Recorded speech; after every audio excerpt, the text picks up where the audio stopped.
بسم اللہ الرحمن الرحیم۔ السلام علیکم۔ رات کا وقت تھا جب اچانک سے میری آنکھ کھلی۔ مجھے ایسے لگا کہ دیوار پر آگ کا سایہ پڑ رہا ہے، یعنی اس کمرے کے اندر کوئی آگ جلا کر بیٹھا۔ یہ بات بڑی عجیب سی تھی، کیونکہ یہ کمرہ آگ جلانے کے حساب سے بالکل بھی مناسب نہ تھا۔ جب میں نے ایک سائڈ پہ دیکھا تو میرے قدموں کے نیچے سے جیسے زمین نکل گئی۔ جب وہ روٹی کو اپنے ہاتھوں سے پلٹ دی تو اس کی چوڑیوں کی آواز آس پاس گونج رہی تھی۔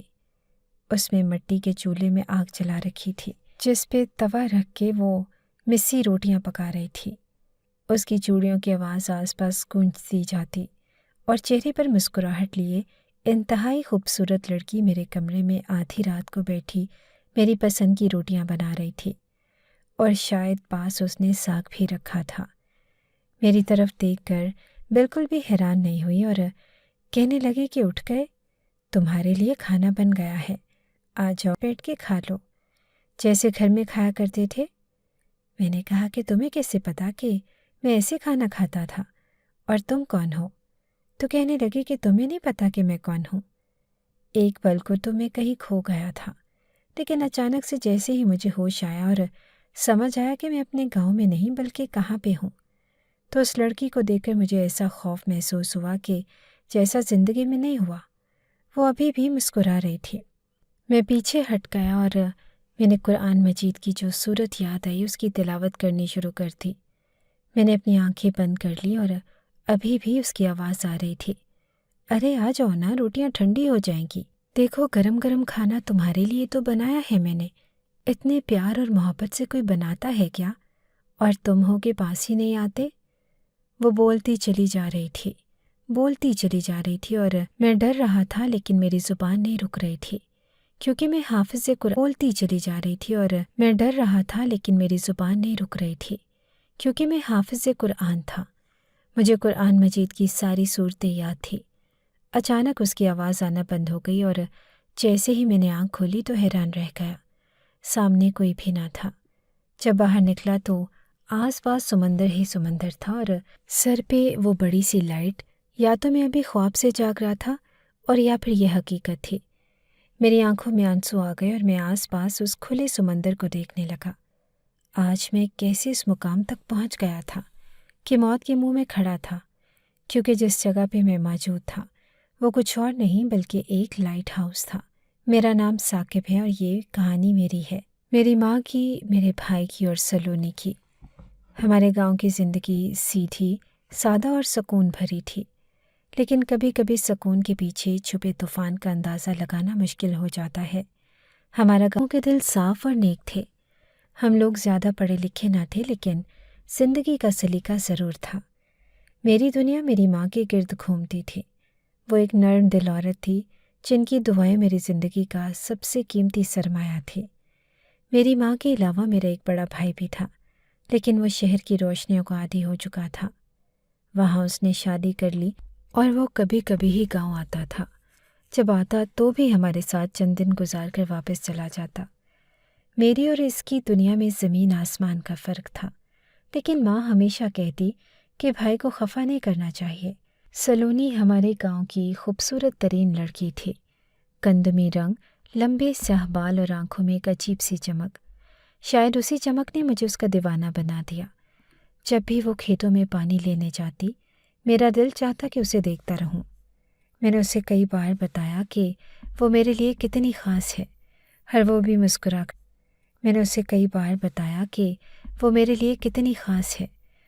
بھی مسکرا کر جواب دیتی تھی، ثاقب تم مجھے اچھے لگتے ہو، لیکن بات آگے بڑھاؤ ورنہ میرے ابو امی شادی کہیں اور کر دیں گے۔ میں جانتا تھا کہ سلونی کے والد سخت مزاج آدمی ہے۔ وہ چاہتے تھے کہ سلونی کی شادی جلدی ہو جائے، اور وہ میرے بارے میں اچھی رائے نہیں رکھتے تھے۔ اس لیے میں نے فیصلہ کیا کہ اپنی ماں سے اس بارے میں بات کروں گا۔ یہ دن میرے لیے بہت اہم تھا۔ میں نے سوچا کہ آج اپنی ماں سے بات کروں گا کہ سلونی سے شادی کرنا چاہتا ہوں، لیکن جب میں نے شام کے وقت گھر پہنچا تو ماں کی حالت کچھ ٹھیک نہیں لگ رہی تھی۔ وہ اکثر بیمار رہتی، لیکن اس دن ان کا چہرہ بے حد زرد تھا۔ میں نے ان سے کہا کہ ماں کیا ہوا؟ آپ کو ڈاکٹر کے پاس لے کر جانا چاہیے۔ ماں ہنس کر کہنے لگی کہ بیٹا یہ عمر کا تقاضا ہے، فکر نہ کرو۔ لیکن میں نے ماں کی آنکھوں میں ایک عجیب سا خوف دیکھا۔ میں فوراً انہیں ٹیسٹ کی رپورٹ آنے میں 2 دن لگے۔ ان 2 دنوں میں میں بہت پریشان رہا۔ جب رپورٹ آئی تو ڈاکٹر نے بتایا کہ ماں کو کینسر ہے، اور وہ بھی آخری سٹیج پر۔ میرے پیروں تلے زمین کھسک گئی۔ ڈاکٹر نے کہا کہ اگر آپ کی والدہ کا علاج کروانا ہے تو فوراً کسی بڑے شہر کے ہسپتال لے جائیں۔ علاج میں کم از کم 1 کروڑ روپے خرچ ہوں گے۔ 1 کروڑ روپے! یہ رقم میرے لیے ایک خواب کی طرح تھی۔ میرے پاس اتنا پیسہ کہاں تھا؟ میں گاؤں میں کھیتوں میں کام کرتا تھا اور ہماری آمدنی اتنی ہی تھی کہ مشکل سے ہی گزر بسر ہو سکتی تھی۔ پہلا خیال میرے بھائی کا آیا۔ وہ شہر میں رہتا تھا، اچھا کماتا تھا اور مجھے یقین تھا کہ وہ ماں کی مدد کرے گا۔ میں نے فوراً اسے فون کیا اور ماں کی بیماری کے بارے میں بتایا۔ پہلے تو وہ حیران ہوا، پھر کہنے لگا کہ ثاقب، میرے پاس اس وقت پیسے نہیں ہیں، میں خود بہت مشکل میں ہوں۔ میں نے اسے بہت سمجھانے کی کوشش کی، لیکن وہ صرف یہی کہتا رہا کہ میرے پاس کچھ نہیں ہے، اور اگلے دن وہ گاؤں چھوڑ کر واپس شہر چلا گیا۔ میری دنیا اندھیر ہو گئی تھی۔ ایک طرف میری ماں تھی جن کی زندگی میرے لیے سب کچھ تھی، دوسری طرف سلونی تھی اور جس سے میں بے حد محبت کرتا تھا۔ سلونی نے مجھ سے کہا کہ ثاقب، اگر تم میری بات اپنے گھر والوں سے نہیں کرو گے تو میرے والد میری شادی کسی اور سے کروا دیں گے۔ میرا دل چاہتا تھا کہ اس سے کہوں کہ میں اس سے شادی کے لیے تیار ہوں، لیکن میرے دماغ میں ماں کی حالت گھوم رہی تھی۔ اگر میں شادی کر لیتا تو ماں کا علاج کیسے کرواتا، اور اگر ماں کا علاج کرواتا تو سلونی کو کھو دیتا۔ یہ فیصلہ میرے لیے ناممکن تھا۔ میں رات بھر جاگتا رہا اور گاؤں کے آسمان کو دیکھتا رہا، اور اللہ سے مدد کی دعا کرتا رہا، لیکن وقت کم تھا اور فیصلے کا بوجھ بہت زیادہ۔ میں اپنی ماں کے بارے میں کچھ کہوں تو لفظ کم پڑ جاتے ہیں۔ وہ اس دنیا کی سب سے بہترین عورت تھی۔ انہوں نے اپنی زندگی میں بہت دکھ جھیلے، لیکن کبھی شکایت کا ایک لفظ ان کے لیے ہونٹوں پر نہ آیا۔ میرے والد ایک سخت مزاج اور غصیلی طبیعت کے انسان تھے۔ وہ ہر چھوٹی بات پر ماں کو ڈانٹتے، کبھی کبھی ہاتھ بھی اٹھا دیتے، لیکن ماں ہمیشہ صبر سے کام لیتی۔ ہر وقت ہمیں یہی سکھاتی کہ زندگی میں تحمل رکھنا چاہیے۔ میرے والد کا انتقال اس وقت ہوا جب میں صرف 8 سال کا تھا۔ اس دن کے بعد ماں نے ہم دونوں بھائیوں کے لیے خود کو وقف کر دیا۔ وہ دن رات محنت کرتی تاکہ ہمیں اچھے کپڑے اور کھانے کو 2 وقت کی روٹی مل سکے، لیکن وقت کے ساتھ یہ بھی واضح ہو گیا کہ میرے بڑے بھائی کے اندر احساس نام کی کوئی چیز نہیں تھی۔ ماں نے اسے پڑھایا، اس کے لیے دعائیں کی، لیکن وہ ہمیشہ خود غرض نکلا۔ شہر جا کر اس نے اپنی دنیا بسا لی اور ماں کو کبھی پلٹ کر نہیں دیکھا۔ ماں نے اپنی ساری امیدیں مجھ سے باندھ رکھی تھی۔ میں ان کا سب کچھ تھا اور وہ میری سب کچھ تھی۔ ہم دونوں کا رشتہ ایک دوسرے کے بغیر ادھورا تھا۔ ان کا چہرہ میرے لیے سکون کا باعث تھا اور میری خوشی ان کی مسکراہٹ کے ساتھ جڑی تھی، لیکن اب وہ بیمار تھی، کینسر جیسے مرض میں مبتلا تھی، اور ان کے چہرے پر موت کی پرچھائیاں صاف دکھائی دے رہی تھی۔ اس رات جب میں ان کے پاس بیٹھا تو وہ کہنے لگی، بیٹا مجھے چھوڑ دے، میری فکر مت کر، جو دن اللہ نے لکھے ہیں وہ گزر جائیں گے۔ میں جانتی ہوں کہ تجھے سلونی سے محبت ہے اور میں چاہتی ہوں کہ تیری شادی ہو جائے۔ ماں کے یہ الفاظ میرے دل کو چیر گئے۔ میں ان کی آنکھوں میں دیکھ رہا تھا اور ان میں نمی تھی۔ ان کی پلکیں بھیگی تھی لیکن وہ ہمت کر رہی تھی۔ وہ اپنے بیٹے کی خوشی کے لیے اپنے درد کو چھپانے کی کوشش کر رہی تھی۔ انہوں نے پہلی بار سلونی کا نام لیا تھا۔ میں حیران رہ گیا کہ انہوں نے یہ بات کیسے جانی۔ شاید ماں کے دل سے کچھ بھی چھپا نہیں رہتا۔ وہ مسکرائی اور بولی، بیٹا، ماں ہوں، سب جانتی ہوں۔ تو نے بتایا نہیں، لیکن تیری آنکھیں سب بتا دیتی ہیں۔ سلونی اچھی لڑکی ہے، میں نے کئی بار اسے دیکھا ہے، وہ تیرے ساتھ خوش رہے گی۔ تو شادی کر لے، میری فکر نہ کر۔ میں نے ان کی طرف دیکھا اور کہا کہ ماں، آپ نے میری اتنی بری تربیت نہیں کی۔ آپ نے ہمیشہ سکھایا کہ دوسروں کے لیے جینا چاہیے، دوسروں کے لیے قربانی دینا چاہیے، تو اب میں اپنی ماں کو اس حال میں چھوڑ کر کیسے اپنی زندگی کے بارے میں سوچوں؟ ماں کی آنکھوں سے آنسو بہنے لگے۔ وہ کہنے لگی کہ بیٹا، میں زندہ رہ کر بھی کیا کروں گی؟ نہ تو میرا علاج کروا پائے گا، نہ ہی تیری شادی ہو پائے گی، اور سلونی کا باپ بہت جلدی میں ہے، اور وہ کسی بھی وقت اس کی شادی کسی اور سے کر دے گا۔ آخر میں تیرے ہاتھ خالی رہ جائیں گے، نہ ماں رہے گی نہ محبت۔ یہ الفاظ میرے لیے قیامت سے کم نہ تھے۔ میں ماں کے قریب بیٹھی پھیلی تھی، لیکن میرا دل بے سکون تھا۔ میں اپنے کمرے میں جا کر چارپائی پر لیٹ گیا، لیکن نیند آنکھوں سے کوسوں دور تھی۔ میری ماں کی باتیں میرے ذہن میں گونج رہی تھی۔ تو نہ میرا علاج کروا پائے گا، نہ تیری شادی ہو پائے گی۔ میرے دل و دماغ میں ایک جنگ چھڑ گئی تھی۔ ایک طرف ماں کی بیماری اور ان کا دکھ تھا، ہر دوسری طرف سلونی کی محبت۔ میں سوچ رہا تھا کہ اگر میں سلونی کو کھو دیتا ہوں تو ساری زندگی خود کو الزام دیتا رہوں گا، لیکن اگر میں اپنی ماں کو نظر انداز کر دیتا ہوں تو میں کبھی سکون سے جینے کے قابل نہیں رہوں گا۔ رات بھر جاگتے ہوئے میں یہی سوچتا رہا کہ میرے پاس وقت بہت کم ہے اور فیصلہ بہت بڑا۔ گاؤں کے خاموش ماحول میں بھی مجھے اپنی بے بسی کی صدائیں سنائی دے رہی تھی۔ کیا میں ماں کی خدمت اور ان کے علاج کے لیے اپنی محبت قربان کر دوں، یا اپنی محبت کو بچانے کے لیے ماں کے کہنے پر عمل کروں؟ یہ سوچیں میرے دل کو چیر رہی تھی۔ میں سلونی کے قربان کر دوں یا اپنی محبت کو بچانے کے لیے ماں کے کہنے پر عمل کروں؟ یہ سوچیں میرے دل کو چیر رہی تھی۔ میں سلونی کے بغیر اپنی زندگی کا تصور نہیں کر سکتا تھا، لیکن ماں کے بغیر زندگی گزارنا بھی ممکن نہ تھا۔ رات بھر گاؤں کا آسمان دیکھتے ہوئے میں اللہ سے دعا کرتا رہا۔ میں نے کہا کہ یا اللہ، مجھے راستہ دکھا، مجھے اس آزمائش سے نکال دے۔ میری ماں میری زندگی ہے اور سلونی میری خوشی، مجھے دونوں چاہیے، لیکن کیا یہ ممکن ہے؟ میری حالت دن بدن خراب ہوتی جا رہی تھی۔ ماں کی بیماری، سلونی کی محبت اور 1 کروڑ روپے کا بوجھ میرے کندھوں پر تھا۔ میں خود کو ایک ایسے چوراہے پر کھڑا محسوس کر رہا تھا جہاں پر راستہ اندھیروں میں گم ہو رہا تھا۔ میں سمجھ نہیں پا رہا تھا کہ کس طرف جاؤں، کس سے مدد مانگوں۔ ماں کی حالت ہر گزرتے دن کے ساتھ خراب ہو رہی تھی اور وہ اکثر بستر پر لیٹتی رہتی اور مجھے دیکھ کر مسکرانے کی کوشش کرتی آتا تھا۔ دوسری طرف سلونی تھی جو شاید میری مشکلات کو سمجھ رہی تھی۔ جب اسے معلوم ہوا کہ میری ماں کو کینسر ہے تو وہ خاموش ہو گئی۔ نہ اس نے کوئی شکایت کی، نہ ہی شادی کی بات دہرائی، لیکن میں جانتا تھا کہ دل ہی دل میں وہ بھی یہی سوچ رہی ہوگی کہ شاید ہماری محبت کو منزل نہیں مل پائے گی۔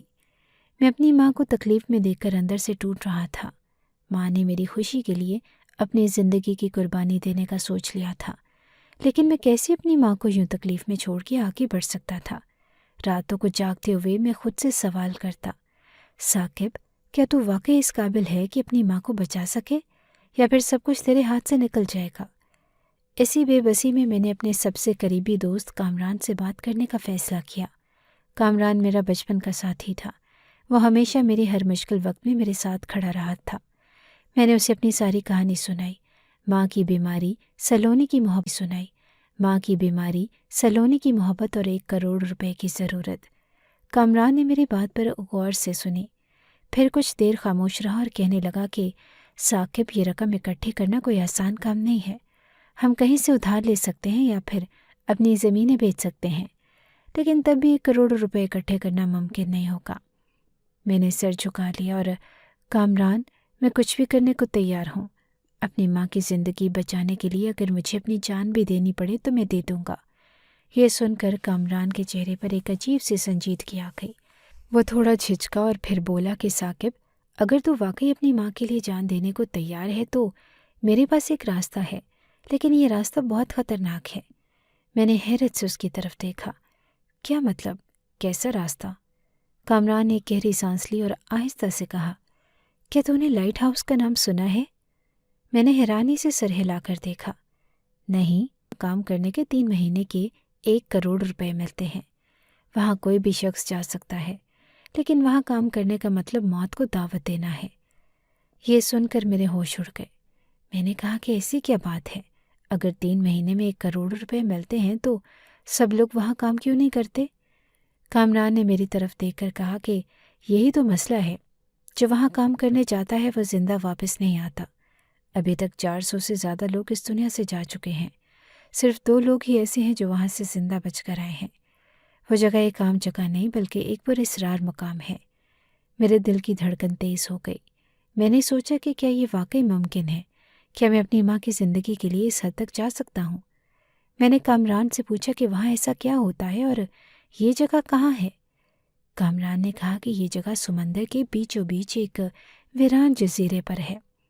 اس جگہ کے بارے میں کہا جاتا ہے کہ وہاں ایسی مخلوقات ہیں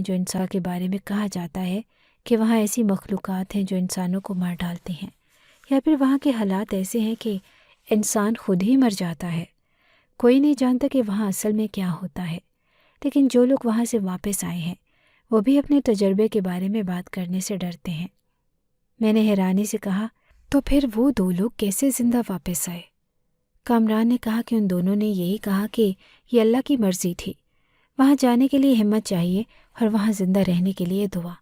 اگر تو واقعی اپنی ماں کے لیے کچھ بھی کرنے کو تیار ہے تو یہ تیرے لیے ایک راستہ ہو سکتا ہے، لیکن یاد رکھ کہ یہ راستہ موت کے دہانے پر لے جاتا ہے۔ میرے دماغ میں ایک طوفان اٹھ کھڑا ہوا تھا، ایک طرف میری ماں کی زندگی اور دوسری طرف سلونی کی محبت، اور اب کامران کے بتائے ہوئے اس لائٹ ہاؤس کی کہانی۔ میں سوچنے لگا کہ کیا واقعی یہ راستہ میرے لیے صحیح ہوگا؟ کیا میں اپنی ماں کی زندگی بچانے کے لیے اپنی جان کو خطرے میں ڈال سکتا ہوں؟ رات کو جب میں گھر پہنچا تو میری ماں سو رہی تھی۔ میں نے ان کے چہرے کو دیکھ کر سوچنے لگا کہ ان کی زندگی کے لیے مجھے کیا کرنا ہوگا۔ ان کی ہر سانس میرے لیے قیمتی تھی، اور اگر اس لائٹ ہاؤس کا راستہ ہی ان کی زندگی بچا سکتا تھا تو شاید مجھے یہ کرنا ہوگا۔ لیکن پھر میرے دل میں ایک خوف پیدا ہوا، اگر میں وہاں گیا اور زندہ واپس نہ آیا تو میری ماں کا کیا ہوگا؟ وہ میرے بغیر کیسے زندہ رہے گی؟ اور اگر سلونی کی محبت بھی مجھ سے چھن گئی تو کیا میری قربانی بے معنی ہو جائے گی؟ یہ سوالات میرے دل کو چیر رہے تھے۔ رات بھر میں یہی سوچتا رہا کہ مجھے کیا کرنا چاہیے۔ کیا میں اس خطرناک لائٹ ہاؤس کا راستہ اختیار کروں یا کوئی اور راستہ ڈھونڈوں؟ میرے دوست کی بات بالکل ٹھیک تھی۔ ہم اپنی زمین بیچ دیتے اور کسی سے ادھار لیتے، تب بھی کہیں جا کے ہم شاید کوئی 4-5 لاکھ روپے ہی جمع کر پاتے، لیکن یہاں تو بات 1 کروڑ کی تھی۔ کرنے کے لیے کوئی بھی نہیں چاہتا، کیونکہ سب کو اپنی زندگی عزیز ہے۔ کہتے ہیں کہ کوئی یہاں پر 1 دن بھی نہیں گزار سکتا اور دوسرے تیسرے دن تک تو وہ پاگل ہو جاتا ہے۔ وہاں پہ فون بھی نہیں لے جا سکتے، ایک دفعہ وہاں پہ گئے تو تم سے رابطہ بھی نہیں ہو پائے گا۔ میں نے کہا کہ پھر اپنی ماں سے کیا کہوں گا، وہ تو مجھے کبھی نہیں جانے دے گی۔ میرے دوست نے کہا کہ ماں سے تو جھوٹ بول کے جانا پڑے گا اور سلونی سے بھی، لیکن 3 مہینے میں تمہاری ماں کے علاج ہو جائے گا۔ مجھے لگتا ہے کہ 3 مہینے تک تو سلونی کا باپ بھی انتظار کر ہی لے گا، کیونکہ کسی سے بھی اس کی شادی کرے گا تو 3-4 مہینے تو لگ جائیں گے۔ دیکھ، یہ تیرے پاس آخری موقع ہے۔ میرے دوست کامران نے مشورہ تو بڑا اچھا دیا، لیکن میں جانتا تھا کہ ایسا کوئی راستہ آسان نہیں ہو سکتا۔ دنیا میں یوں ہی کسی کو 1 کروڑ روپے نہیں ملتے۔ یہ کام جتنا سننے میں دلکش لگ رہا تھا اتنا ہی خوفناک تھا۔ میرے دل میں ایک عجیب سی ہچکچاہٹ تھی، لیکن میرے پاس اور کوئی راستہ بھی نہ تھا۔ میں نے کامران سے کہا کہ دیکھ، تو کہہ رہا ہے کہ یہ راستہ ممکن ہے، لیکن میں جاننا چاہتا ہوں کہ وہاں جانے کے امکانات کیا ہیں۔ کیا واقعی وہاں سے زندہ واپس آنا ممکن ہے؟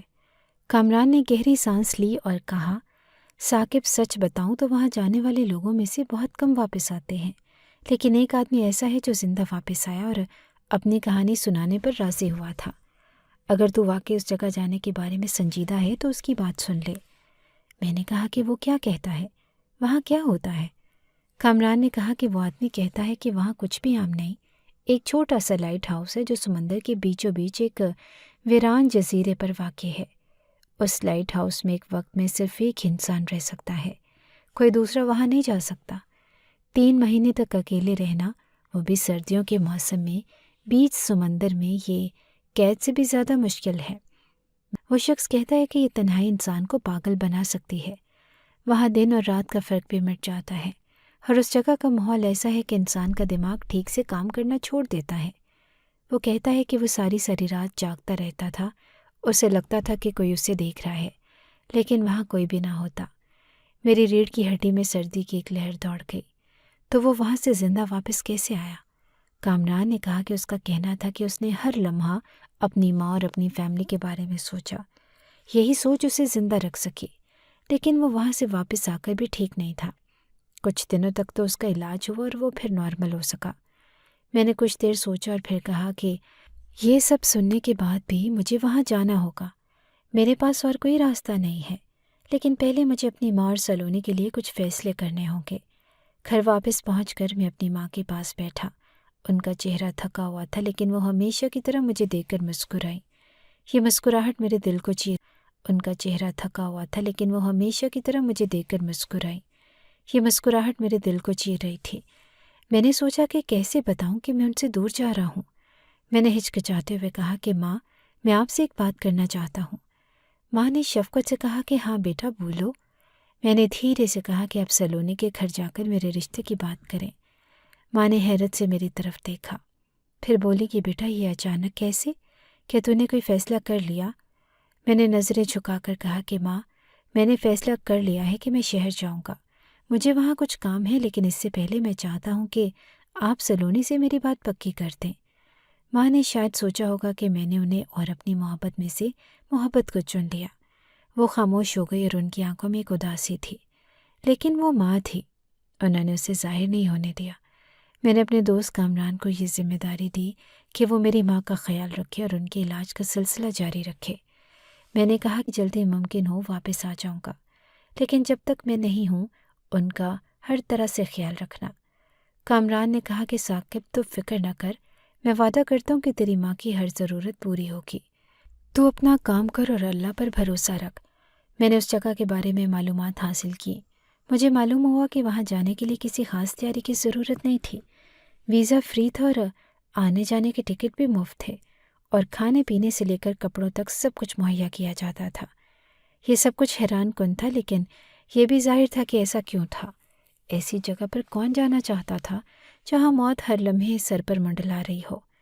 جب میں اس سفر کے لیے تیار ہوا تو میرے دل میں عجیب سی گھبراہٹ تھی۔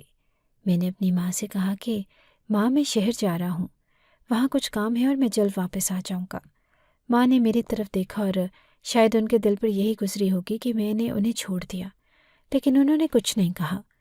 وہ صرف خاموش رہیں۔ چھوڑ دیا، لیکن انہوں نے کچھ نہیں کہا۔ وہ صرف خاموش رہیں، جیسے وہ میری بات کو قبول کر رہی ہوں۔ رات کو جب میں اپنی چارپائی پر لیٹا تو میرے دل میں ایک عجیب سا بوجھ تھا۔ میں نے اپنی زندگی میں بہت سے فیصلے کیے تھے، لیکن یہ فیصلہ سب سے مشکل تھا۔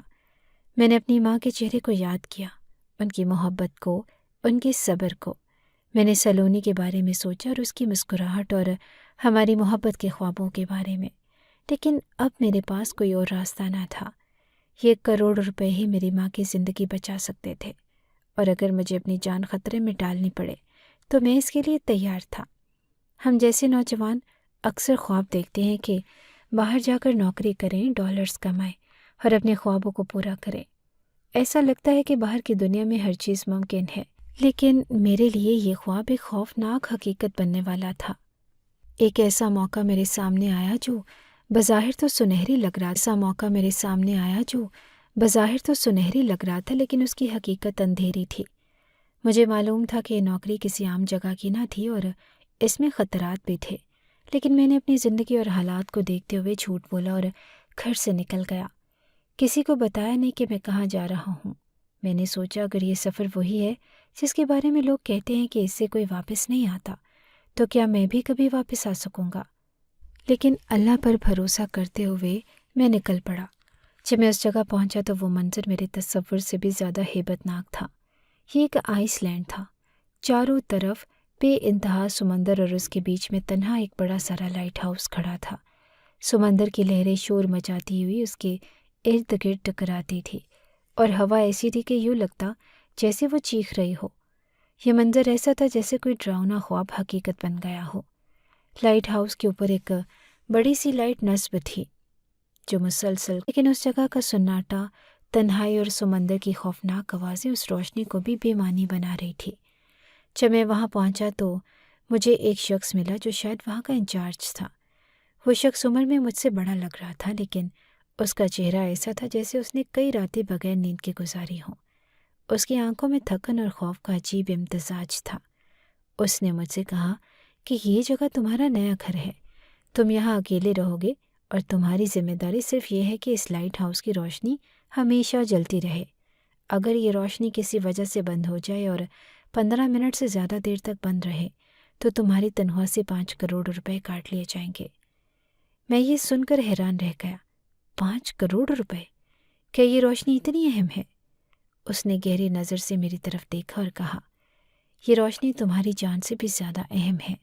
یہ سمندر کے بیچوں بیچ کشتیوں اور جہازوں کے لیے واحد راستہ دکھانے والی چیز ہے۔ اگر یہ کے بیچوں بیچ کشتیوں اور جہازوں کے لیے واحد راستہ دکھانے والی چیز ہے، اگر یہ روشنی بجھ گئی تو سمندر میں موجود کسی بھی جہاز کا حادثہ ہو سکتا ہے اور اس کے نتائج ناقابل تصور ہوں گے۔ اس لیے یاد رکھنا، اس روشنی کو بند ہونے نہیں دینا۔ میں نے کچھ دیر خاموشی سے اس کی بات سنی، پھر کہا، اور لائٹ بچ جائے تو؟ وہ سنجیدگی سے بولا کہ اگر لائٹ بند ہو جائے تو تمہارے پاس جنریٹر استعمال کرنے کا آپشن ہے۔ تمہیں فوراً جنریٹر چلا کر دوسری بحال کرنی ہوگی، لیکن خبردار، یہ لائٹ 15 منٹ سے زیادہ دیر کے لیے بند نہیں ہونی چاہیے۔ یہ تمہارا پہلا اور سب سے اہم اصول ہے۔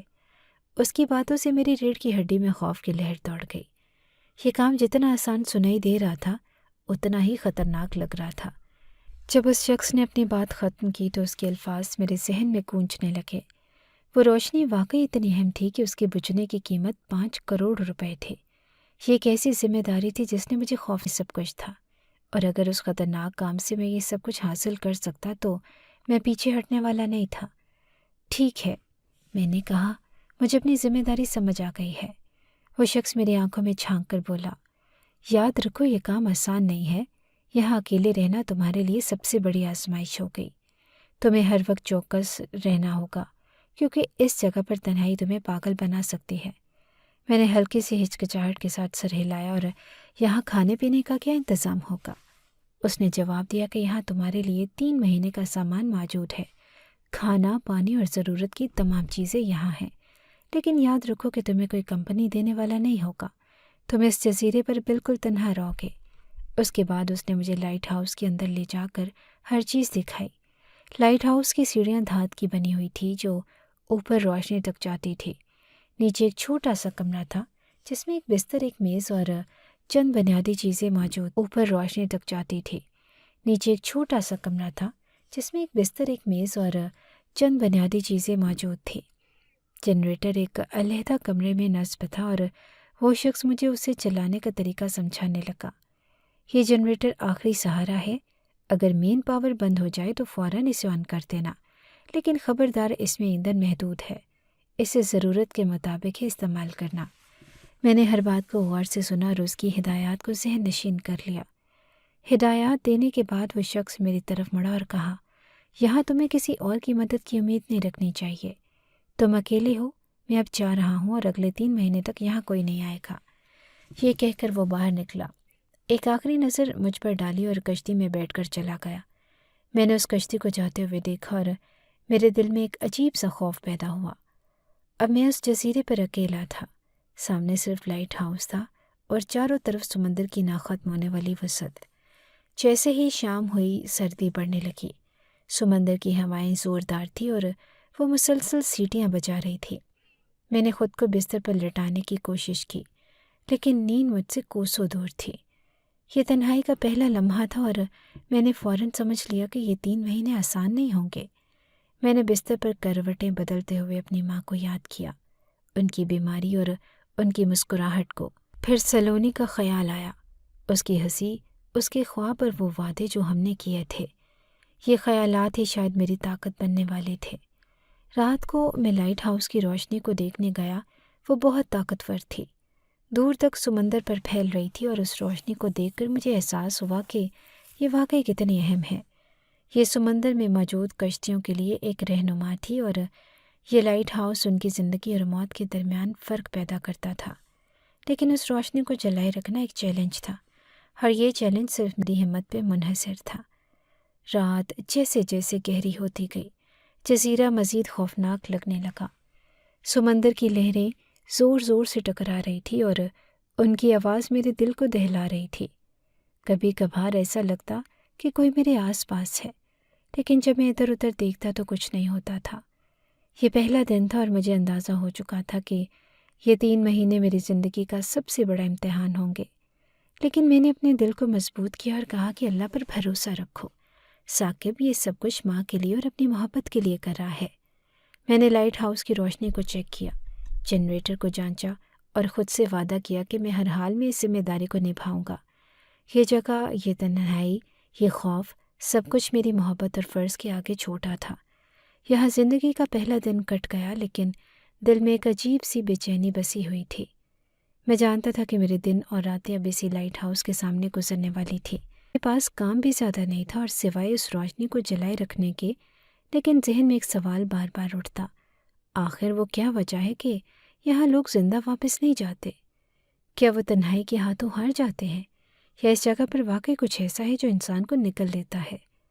پہلی رات ہی یہ سوال میرے دماغ میں بار بار گونجتا رہا، اور پھر وہی ہوا جس کا مجھے ڈر تھا۔ رات کو جب میں بستر پر لیٹا تو سمندر کی شور مچاتی ہوئی لہروں کے علاوہ کچھ اور آوازیں سنائی دینے لگیں۔ پہلے تو میں نے سوچا کہ شاید میرا وہم ہے، لیکن جیسے جیسے وقت گزرتا گیا ان آوازوں میں اضافہ ہوتا گیا۔ کبھی ایسا محسوس ہوتا کہ کوئی میرے قریب سے گزر رہا ہو، اور کبھی ایسے لگتا کہ کوئی آہستہ سے سرگوشی کر رہا ہے۔ میں نے خود کو سنبھالنے کی کوشش کی اور کہا کہ ثاقب، یہ سب تیرے دماغ کا کھیل ہے، یہاں کوئی نہیں ہے اور تو اکیلا ہے، بس یہ تنہائی تجھے پریشان کر رہی ہے۔ لیکن یہ سمجھانا بیکار تھا، کیونکہ احساسات اور زیادہ شدید ہو رہے۔ اگلی رات جب میں اپنے بستر پر لیٹا تو اچانک مجھے کسی کے سانس لینے کی آواز سنائی دی۔ وہ آواز واضح تھی، جیسے کوئی میرے قریب کھڑا ہو کر سانس لے رہا ہو۔ میں فوراً اٹھ بیٹھا اور میری سانسیں تیز ہو رہی تھی، لیکن میں نے ہمت کر کے اپنی سانس روک لی تاکہ یہ معلوم کر سکوں کہ یہ آواز میری تو نہیں۔ جیسے ہی میں نے اپنی سانس روک لی، وہ آواز بدستور آتی رہی۔ میرا دل خوف سے دھڑکنے لگا۔ یہ کیسے ممکن ہے؟ یہاں میرے علاوہ کوئی اور نہیں ہے۔ میں نے ادھر ادھر دیکھا، لیکن وہاں کوئی بھی نہ تھا۔ کمرے کا ہر کونا خالی تھا اور لائٹ ہاؤس کے باہر صرف سمندر کی لہریں شور مچا رہی تھی۔ یہ سانسوں کی آواز ابھی ختم نہ ہوئی تھی کہ اچانک میری نظر باورچی خانے کی طرف پڑی۔ وہاں ایک لڑکی بیٹھی تھی، اس کے ہاتھ میں گندا ہوا آٹا تھا اور وہ روٹیاں پکا رہی تھی۔ میں دم بخود رہ گیا۔ میری آنکھوں کے سامنے گاؤں کے مناظر چھلکنے لگے جہاں میری ماں میرے لیے تھی۔ یہ لڑکی بالکل ویسا ہی کر رہی تھی جیسے وہ میری ماں ہو، لیکن یہ کیسے ممکن تھا؟ یہاں تو کوئی اور نہیں تھا۔ کون ہو تم؟ میں نے ہچکچاتے ہوئے پوچھا۔ لڑکی نے میری طرف دیکھا لیکن کچھ کہا نہیں۔ اس کی آنکھوں میں ایک عجیب سا درد اور خالی پن تھا۔ پھر وہ آہستہ سے بولی کہ میں وہ ہوں جو تمہارے دل میں چھپی ہوئی ہے۔ میں تمہارے جذبات ہوں، تمہارا خوف اور تمہاری یادیں۔ یہ سن کر میرے ہاتھ پاؤں سرد ہو گئے۔ کیا یہ سب میرا وہم تھا، یا واقعی یہاں کچھ ایسا تھا جو میرے دماغ کے ساتھ کھیل رہا تھا؟ اس رات مجھے ایک عجیب حقیقت کا سامنا ہوا۔ یہ جگہ صرف تنہائی کی نہیں تھی، بلکہ یہ ایک ایسی جگہ تھی جہاں انسان کے اپنے جذبات اس کے خلاف ہو جاتے ہیں۔ وہ لڑکی جو شاید کوئی ہوائی چیز تھی، میرے ماضی کو زندہ کر کے میرے سامنے پیش کر رہی تھی۔ میں نے اسے دوبارہ دیکھنے کی ہمت کی اور وہ اب بھی روٹی پکا رہی تھی، اور ہر بار جب وہ روٹی تندور سے نکال محسوس ہوتی۔ یہ سب بند کرو، میں چیخا، لیکن وہ لڑکی ہنسنے لگی۔ یہ تو صرف آغاز ہے، یہ سب کچھ میرے لیے ناقابل برداشت تھا۔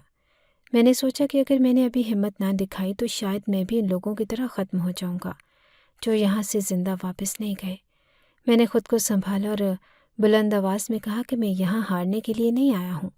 یہ سب کچھ میرے ذہن کا کھیل ہے اور میں اپنے جذبات کے ہاتھوں شکست نہیں کھاؤں گا۔ یہ کہہ کر میں کچن کی طرف بڑھا اور روشنی آن کر دی، لیکن جیسے ہی روشنی آن ہوئی وہ لڑکی غائب ہو گئی۔ کچن بالکل خالی تھا، جیسے وہاں کوئی کبھی آیا ہی نہ ہو۔ اس رات میں نے فیصلہ کر لیا کہ اب مجھے خود کو مضبوط بنانا ہوگا۔ یہ جگہ میرے صبر اور حوصلے کا امتحان لے رہی تھی اور مجھے ہر حال میں کامیاب ہونا تھا۔ ماں کی بیماری، سلونی سے محبت اور اپنی زندگی کے مقاصد، یہ سب کچھ مجھے یاد دلاتے تھے کہ مجھے ہار نہیں ماننی چاہیے۔ یہ جگہ خوفناک، لیکن میں نے اللہ کا نام لیا اور خود کو یقین دلایا کہ میں اس آزمائش میں سرخرو ہو کر نکلوں گا۔ میں مسلمان تھا اور اس بات کا ہمیشہ سے مجھے یقین تھا کہ ایک مسلمان کی سب سے بڑی طاقت اس کا ایمان اور اس کا مذہب ہوتا ہے۔ لائٹ ہاؤس کی تنہائی میں جب کوئی انسانی مدد یا سہارا موجود نہیں تھا تو مجھے احساس ہوا کہ میرا اللہ ہی میری سب سے بڑی مدد ہے۔ جب بھی میرا دل گھبرانے لگتا یا مجھے یوں محسوس ہوتا کہ میں ہار جاؤں گا، میں قرآن کی طرف رجوع کرتا۔ میں نے وہیں سے اپنی زندگی کا سب سے مضبوط فیصلہ کیا کہ چاہے جو بھی ہو میں اپنی نماز اور قرآن کی تلاوت نہیں چھوڑوں گا۔ 5 وقت کی نماز شروع کر دی اور جب کبھی میرا دل زیادہ پریشان ہوتا، میں نماز کے وقت کا انتظار کیے بغیر ہی سجدے میں گر جاتا۔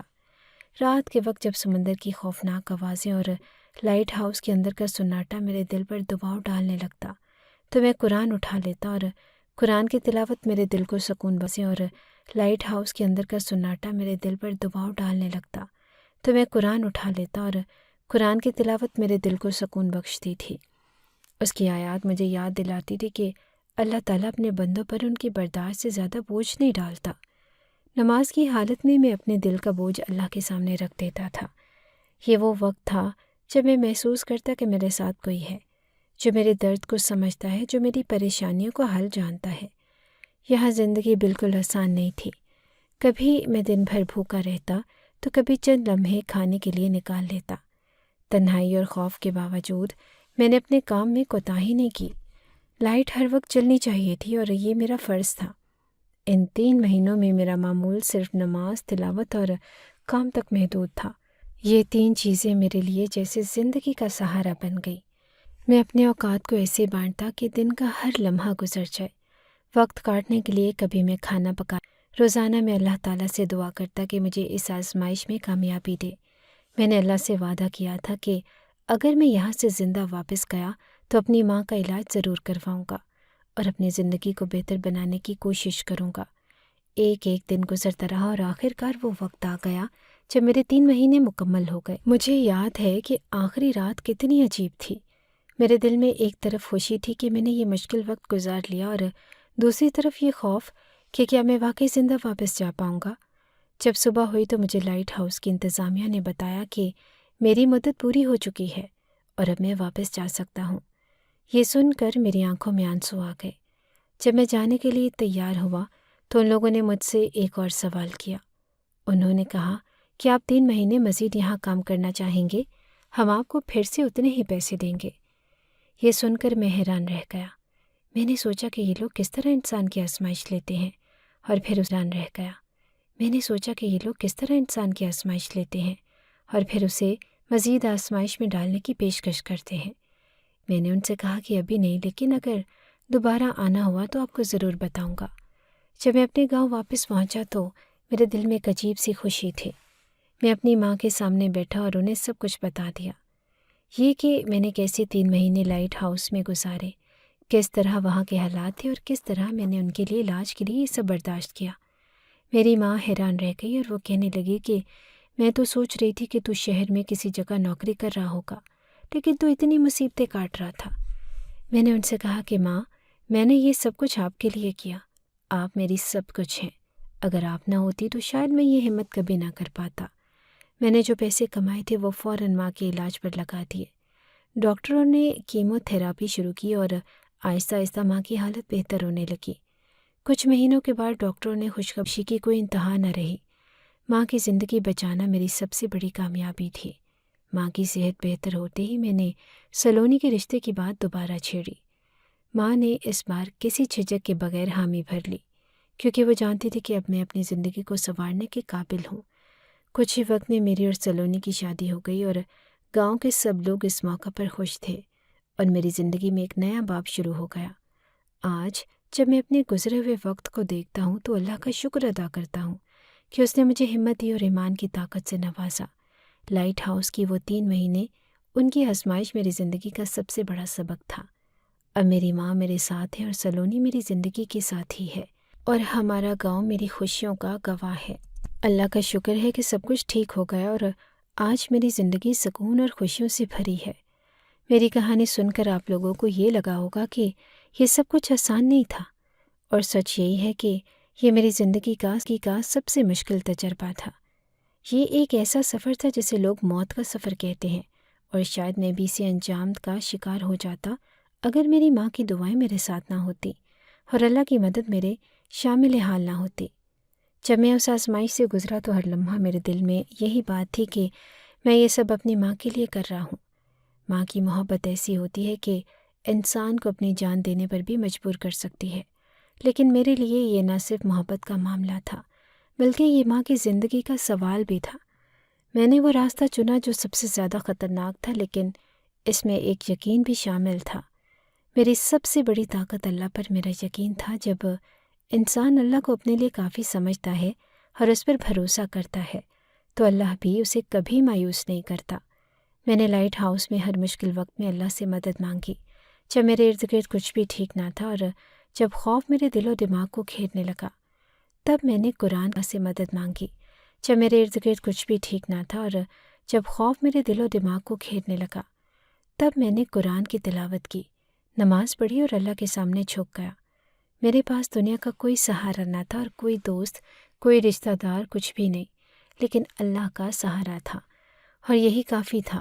جب انسان اپنی تمام امیدیں اللہ سے باندھ لیتا ہے تو اللہ اس کی امیدوں پر پورا اتر کے دکھاتا ہے۔ میری ماں شاید میرے جانے کے بعد ہر لمحہ میرے لیے دعا کر رہی تھی۔ وہ جانتی تھی کہ ان کا بیٹا ان کے لیے اپنی جان ہتھیلی پر رکھ کر کہیں گیا ہے، وہ اللہ کے حضور جھکی ہوں گی، میری سلامتی کے لیے دعا مانگی ہوگی، اور ماں کی دعا ایسی ہوتی ہے کہ جو مشکل پہاڑوں کو بھی ہلا سکتی ہے۔ میں نے جب اس خطرناک سفر کا آغاز کیا تو دل میں خوف ضرور تھا، لیکن ماں کی دعا کا یقین بھی تھا۔ وہی دعا تھی جو میری ڈھال بن گئی اور مجھے ہر آزمائش میں مضبوط رکھا۔ یہ تجربہ میرا، ہم اپنی نیت درست رکھیں، اپنے مقصد کو صاف رکھیں تو اللہ ہمارے لیے راستے بنا دیتا ہے، چاہے وہ کتنا ہی مشکل کیوں نہ ہو۔ آج جب میں واپس آ کر اپنی ماں کو صحت مند دیکھتا ہوں اور اپنی زندگی کو ٹھیک چلتا ہوا پاتا ہوں تو دل میں شکر کے سوا کچھ نہیں ہوتا۔ اللہ نے مجھے ہر لمحے محفوظ رکھا اور میری ماں کی دعاؤں نے میرے راستے کو آسان بنا دیا۔ میری کہانی کا یہ سبق ہے کہ جب انسان اللہ سے مدد مانگتا ہے اور اس پر بھروسہ کرتا ہے تو وہ کبھی مایوس نہیں ہوتا۔ یہ دنیا میں سب سے بڑا سچ ہے۔